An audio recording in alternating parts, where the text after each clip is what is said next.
Welcome to Buddhaland Podcast. I'm Stacy, and today I'm joined by Sairee Chahal, whose work sits at a fascinating intersection of technology, entrepreneurship, and social change. Sairee is a serial entrepreneur, investor, and board member.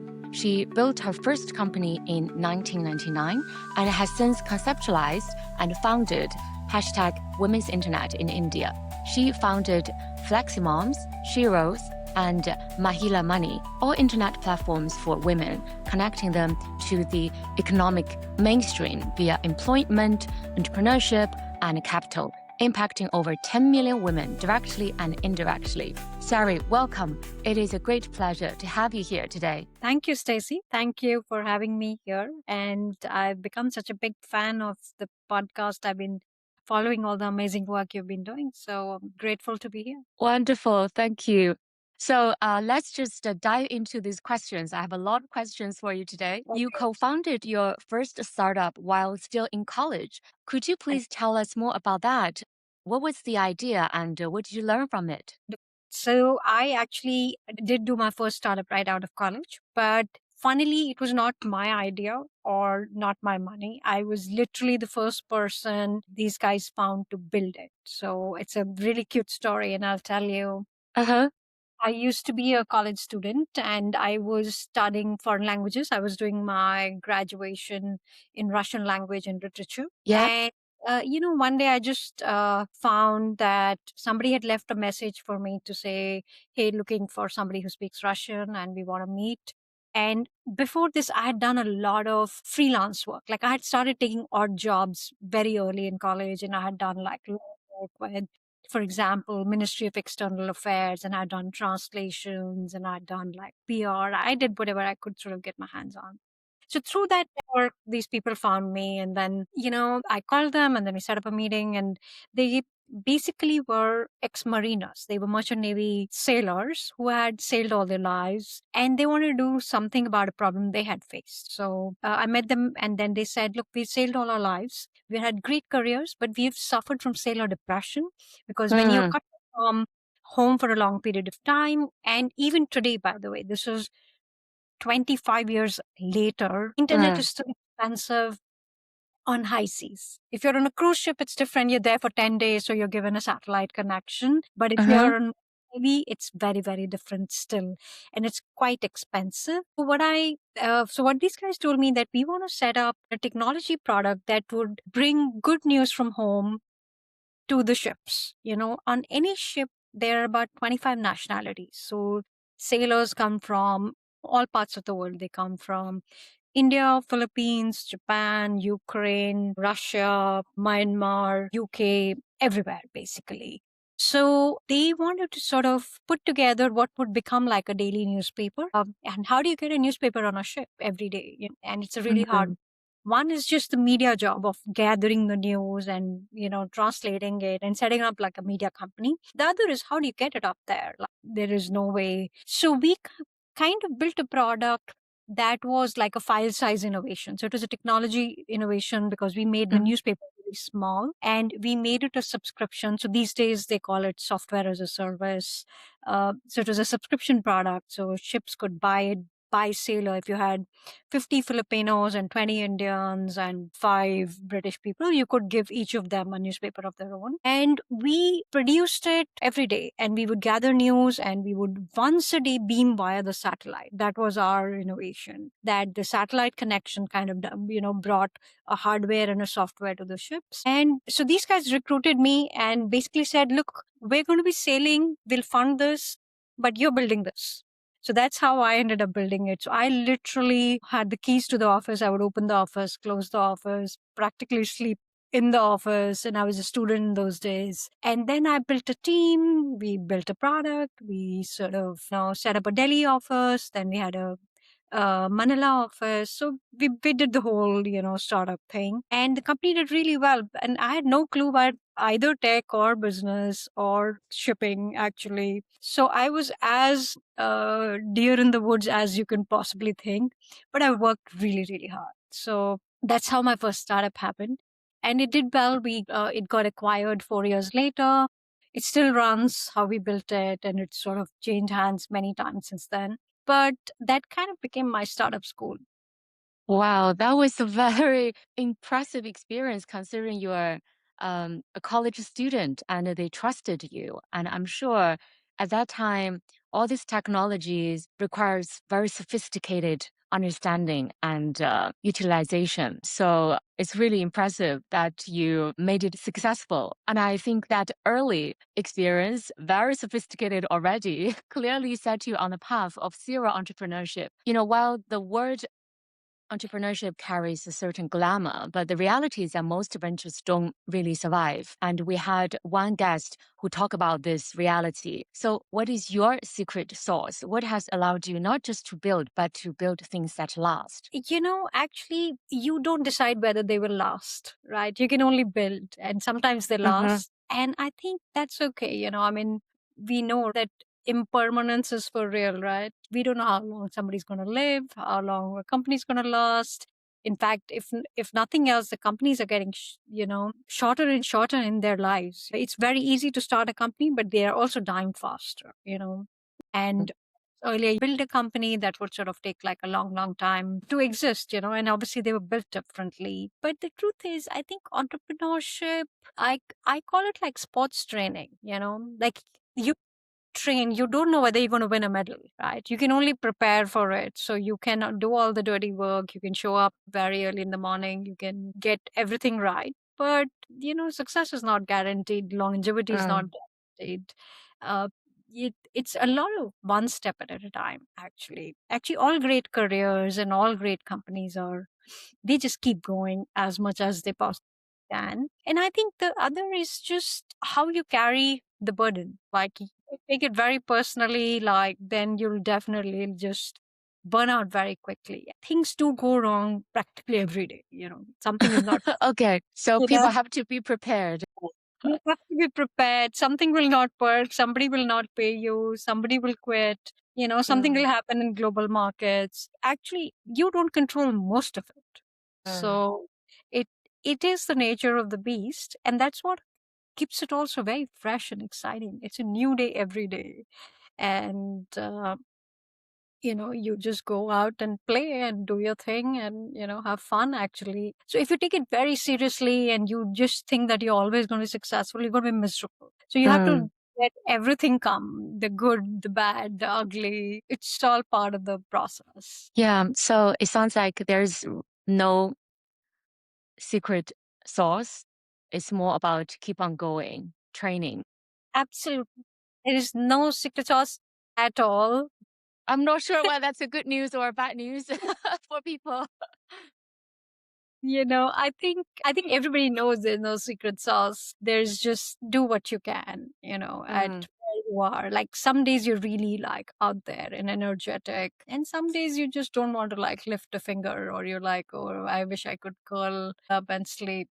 So mm, you have both kind of days. But I think if you manage to have some semblance of consistency on both days, it's a good thing, mm. because especially in entrepreneurship, and I'm sure you feel it, the highs are very high and the lows are Yeah, very low, right? It's a roller coaster every day. So how do you stay on the roller coaster without getting yourself killed in the process? Like you just sort of find a way to stabilize whatever stabilizes you. That's the job. I think most resources will tell you to first identify the market need and Yeah. test it. I mean, there are all these theories and framework that you can follow, but after all, it's about day by day, Yeah. how you live this day and the next day. Exactly. So Mm, yeah, I think it's like everything else. It's like, for example, I think that's how mothers think about their children. Like you have a baby, and I think you're going to be feeding this baby for like as long as they live at home with you, right? Maybe 18 years or 16 years or 20 years. They're going to be making sure like the child is safe, they get good values, they are in good company, they are educated. It's the same thing. You do this for a long period of time, and mm. you still don't know how the child will turn out. That's true. And talking about motherhood and womanhood, there is a very clear thread running through your work, a deep Yeah. commitment to bringing women into the economic mainstream. What are the unique barriers that women face in participating in the economy, both in India and across Asia more broadly? Because you have lived in many different countries as well. Yeah. So I think, of course, my lens is largely Indian because that's my biggest exposure. But I've also learned and I've interacted with a lot of people who are building for women as an audience, women as stakeholders, or work in similar spaces of employment, entrepreneurship, capital. I think the thing I've learned is everywhere in the world, and of course, Asia, particularly culturally, all women have two jobs. Mhm. Doing a job or a startup or a pursuit doesn't absolve them of their caregiving roles, which are very intense because the cultural setup of Asia is very family oriented. Our meals are big, we eat fresh, and women do all that work, and they never get any sort of credit for it. And it continues to be that way.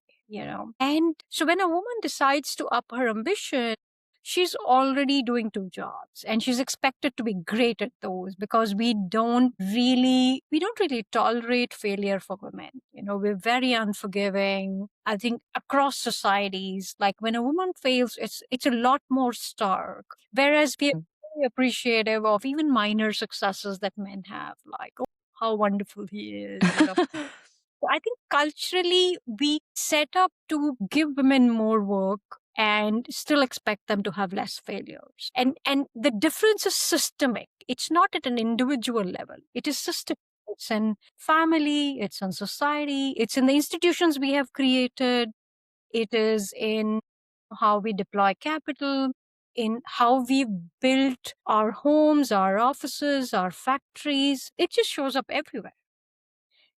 So I think it's still double the work for women to succeed. Mm. I think that's the opportunity because it unlocks a lot of talent, it unlocks a lot of economic contribution, and it creates a little more even playing field. It reduces the concentration of financial resources gender wise. So we do think there is, a very clear case for economic participation of women across the world, I think. And of course, I think in Asia it's particularly stark, and in India it's really, really stark. Mm. So fight is much harder for women in India. Yeah, that's a very insightful observation. Indeed, I think there are more judgment on women in general. And then in the business world, we see men, maybe they failed at one big project, but then it's still easy for them to come back and get investment and trust and rebuild. And it's not easy to see a woman who Yeah.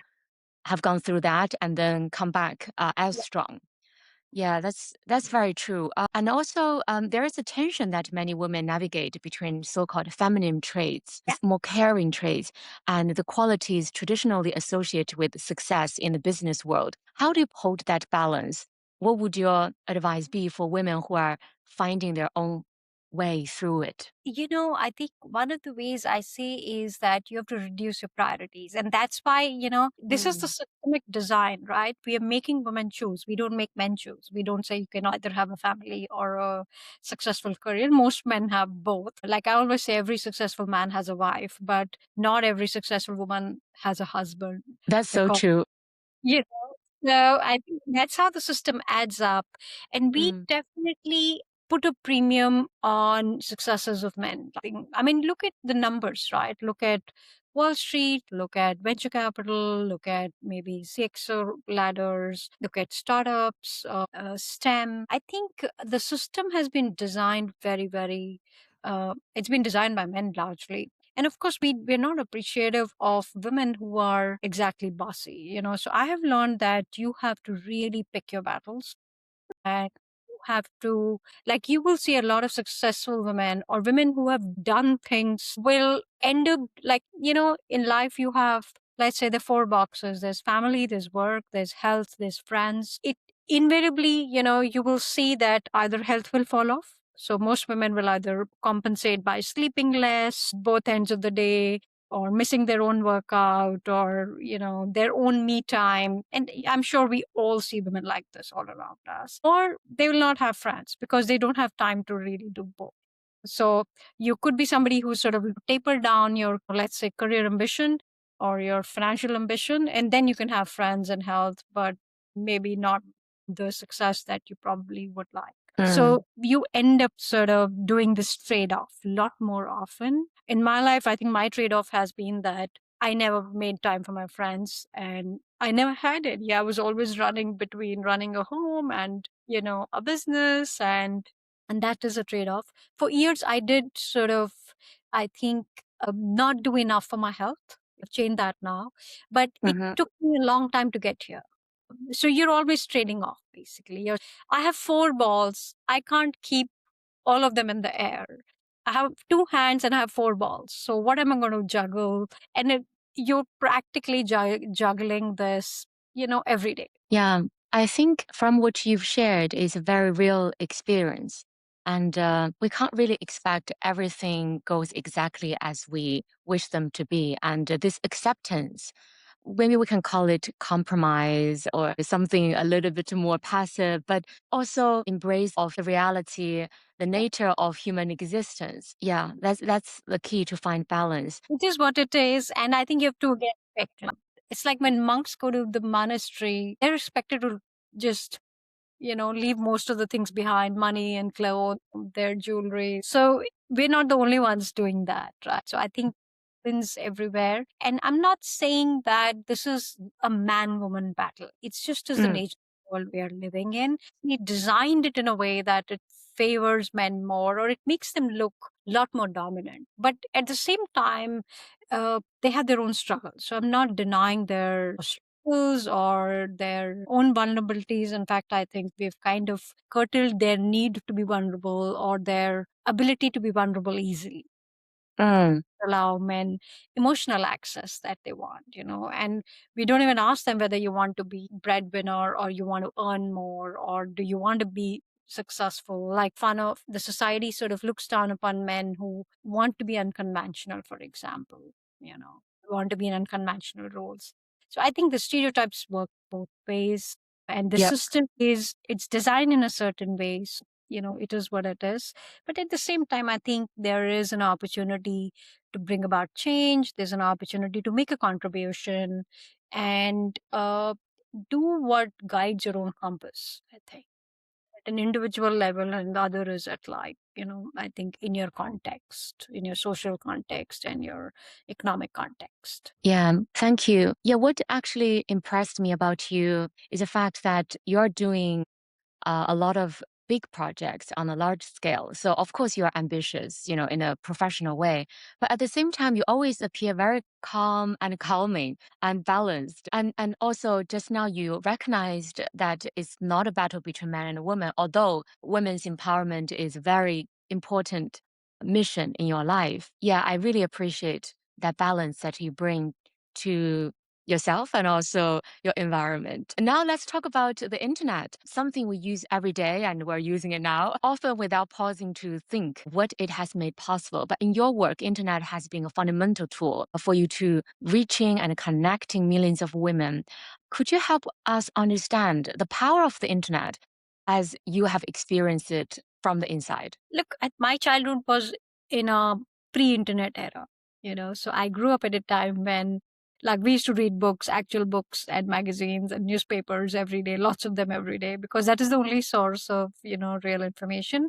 And you had television, which is not 24/7. It was a few hours every evening, and that too, like maybe on a black and white TV set. So, very different world. And then, of course, I think we have seen the information age right in front of our eyes. TVs went colored, internet came, and you could sort of send an email and browse a few websites. It was game changing. Like to me, I think it's the biggest kid in a candy shop experience of my life. I remember I was in university and I was a liberal arts student, and only computer science students were allowed in the computer lab. So I had to literally beg somebody to, sneak me in.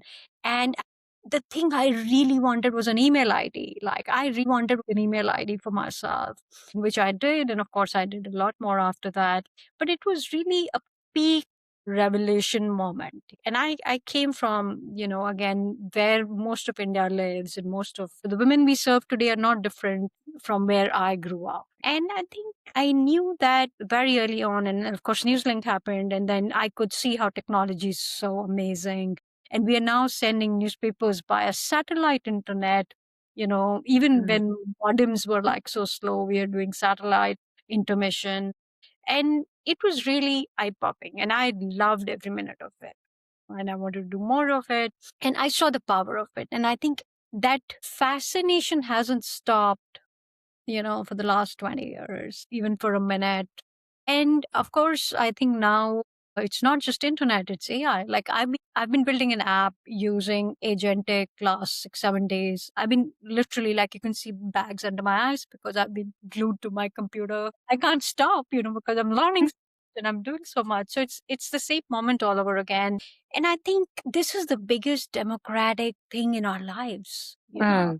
I think you can't give everybody money, you can't give everybody homes. This is something that everybody can have. And they have now. And we see the power of it, right? Like imagine not having your phone for a day, we'll be so depressed, I think. And we've seen that, like when I started Shiro's, actually Flexi Moms, even websites were not popular, Mm. like we put together a website and it was super ugly, from where I see now, but it was so popular, right? And everybody just used it.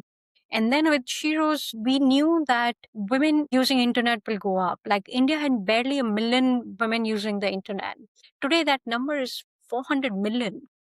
So we got 400x. And of course, we do everything online. We make payments, we shop, we order food, we learn. We are, now using LLMs, we're using Claude and ChatGPT, agentic, and, it's getting faster, bigger, more available to everyone. Internet is also a form of economic access, right? It is now available to everyone because it creates information parity. It also creates misinformation, but that's a separate subject. But it makes information available to everyone. I think pretty miraculous. I think after electricity, internet is pretty miraculous, and I just feel lucky that we've been able to sort of build things that create leverage and access for so many people. And there's so much more you can still do. Actually, where I am, I think in our personal journey, I just feel there's more miraculous stuff coming, so it's an interesting time. Yeah, you mentioned that now we also have AI and Yeah. blockchain technology is also developing and other tech advancements. Where do you see the internet is going? And are there any new trends and opportunities that you find exciting looking I think ahead? it will make opportunities available to everyone. For example, India is already ChatGPT's largest user base at this point in time, which means what we were Googling earlier, we're now asking ChatGPT, right? But what Mhm. that also means is uh, a lot of personalization can happen now. So, for example, when you are talking to an AI, you're just not talking to like a random call center who'll forget you. They will actually remember this and sort of remember your preferences. For example, in credit cards, right? If you have an American Mhm. Express, they give you the best service because you're premium, you know. But if you had like a regular small card with only $1,000 limit, you'll get some service. If at all, you have to stay on the phone for half an hour before you get to even a person on the other end of the line. I think what AI will do is it will create a lot more personalization. With AI, everybody gets the Amex experience, you know Mm. and that's incredible, right? And similarly, information will change hands faster. Everybody will have what I call personalized OS. So that's powerful. And of course, everybody can be a builder now. Yeah. Hmm. Yeah, what I find exciting is that I know I have some weaknesses. For instance, I hate Excel sheets. But then now I can just ask Cloud to help me, which really saves me a lot of time because making Excel sheets are one of the most like time consuming and frustrating tasks for me. Yeah, I can imagine. I can imagine, like all of us. I mean, as a kid, I used to hate maths, but now I'm like, oh wow, everything is it's so much faster, easier. I don't have to double check everything. So, anyway, so I think we're all going to find new things to learn and be an opportunity to also express ourselves. Everybody has now a space to speak and to make content. I mean, look at the creators economy. It's become so big because people are expressing themselves and they're, creating personalized audiences, which is fantastic. It wasn't really possible without where we are today. What you're doing, used to happen in studios and in TV channels. It would be very hard to do it without, where we are. Yes, that's true. Yeah, let's talk about spirituality because Buddha Land is all about spirituality in the modern world. So, I mean, India has some of the world's richest and most ancient spiritual traditions. And today it is also a major source of inspiration for modern spirituality globally. Do you have a spiritual practice yourself, and how does it show up in your life? Actually, I have a lot of micro practices. So I'm not big on one thing, but I do think I feel very anchored, with my spiritual practices. It really gets Mm, me through the day. And for example, when I'm in a plane, I listen to my chanting and like, just as a calming time for me. I do start my day with the gratitude practice every day. And of course, now I've also, started using apps. So there's preloaded meditation, or somebody's just saying something nice to start the day, reading from a book or expressing gratitude. And I think that's enough. You need 5 minutes, 10 minutes. You don't need to be like this, full-time spiritualist. I used to write a lot earlier, I think, and I missed writing. I think when you're a founder, you somehow lose track of, things like that. So I'm trying to go back to writing a lot more. It allows me to just unload my heart and mind, and I just process things. Like real good writing is true honesty, right? So you can just sort of put things out there. And then I do yoga. Yoga is a big part of my life and I love it, and I want to, do more of it and incorporate more of that. Occasionally I listen to, some scriptures from Sikhism or Buddhism, or mhm. like Tara Mantra is one of my go-to. Like when I'm a little lost or had a very hard day, then I'll just put on Tara Mantra and can play like very loudly or in my ears. But it sort of will make me feel very calm. And in Hinduism, we have the Gayatri Mantra, which is a very basic mantra again, that's something we use all the time. So I'll just sort of listen to something. So it's a lot of micro moments. There's nothing Mhm. big out there. And occasionally just, what I call water fasting, like give up food for a day, for example. I've yet not gone to Vipassana. I've yet not done retreats because I've always been, I still haven't had the courage to give up internet and go away. But what I found very helpful from your sharing is that you actually situate spiritual practice in your life. So it's not just broadly like, oh, I meditate or I listen to chanting. You have the situation. Like, when I'm on plane or when I have a hard day, then I listen to this sutra. I think that's actually very helpful to pin down all this lofty practice into specific situations in our life and to help with the specific problem. Yeah, I think it's also you have to sustain it, right? If you do something Mm. else, it has to sort of fit into your own life, and obviously we all have so much going on. So to end this podcast, how does your inner life, your spiritual practice, inform and inspire your work as an entrepreneur and your mission around women's empowerment? I think generally it has been a source of guidance, Stacey. Like Mm, for me, I think when there's a lot going on, or when I need to process things, or when I need to take a decision, I just go silent actually. So my sort of process is to process it in silence, find some safe space to retreat so that I'm not agitated. I have to reduce the agitation and the anger or whatever, negative that I'm feeling, I think. mm. It's like plugging yourself in a charger, right? Like we put our phones to charge every day, but I think of it like a process that does it. And it keeps me safe and grounded. And in some ways, my battery lasts much longer with this process, than if I didn't do this. So this is how I recharge. Like, they say you can't pour from an empty cup, right? So how do you fill yourself up? What sort of guides you? To me, I think this is the process. Like, in fact, when I'm going through hard phases, I go deeper, or I do this a lot more. Like I will cut out Mm. noise, and I will just sort of find very safe reflective spaces, where I can just surface whatever is the hard thing that I'm dealing with. And the answer often shows up. Like, it shows up in really simple moments. Sometimes you're just having chai or going for a walk, or you're just sitting, or sometimes you're on a yoga mat and the answers surface. But whatever keeps you safe, I think feeling emotionally safe skill that obviously, we when we are kids, our parents do this for us, right? And hopefully we learn this as we grow up.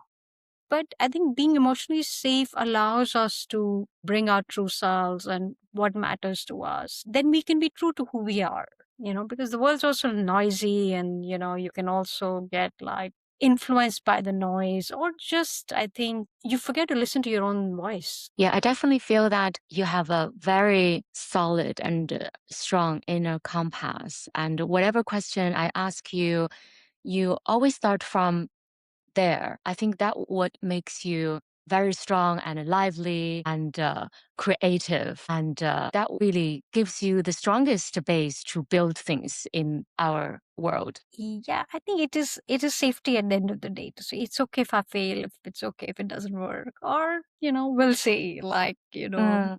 So yeah, I think it's also a creative playground. So yeah, I'm grateful for his support, and I've had amazing spiritual teachers. Of course, some of Mhm. them are direct teachers, but a lot of them don't even know they're my teachers. But I've learned from them. Yeah, that's also a very interesting topic. Decades ago, or maybe a bit earlier than that, there was this big fantasy for with the Westerners to go to India to find their gurus, and Yeah, there is just such a strong fascination about having your own guru. I know it still continues. I think Gurus is a mini factory in India. Yeah, but it's funny that you said that, some gurus, they don't even know you're their students. I think, especially with the internet, I mean, even with publications, we can learn as much as we want. Yeah. That's actually an open field for spiritual growth. So Yeah. spiritual growth is not just about finding your exclusive guru that you feel attached to. Exactly. And I think that's also the fun part, right? There's so many people to learn from, so many amazing books. And sometimes I think the best gurus don't even know they are teaching you something, or they are Mm. just probably teaching themselves, or they're just sharing, and you pick it up. Great. Thank you so much, Sairee. This has been a truly enriching conversation. The work you have been doing is not only changing economic realities, but quietly reshaping what is possible for millions of women. And I really admire your work. Thank you. And thank you for your generosity and for being here with us on Buddhaland. And thank you to everyone listening. Wherever you are in the world, I'm grateful that you showed up. Until next time. Thank you. Thank you for having me.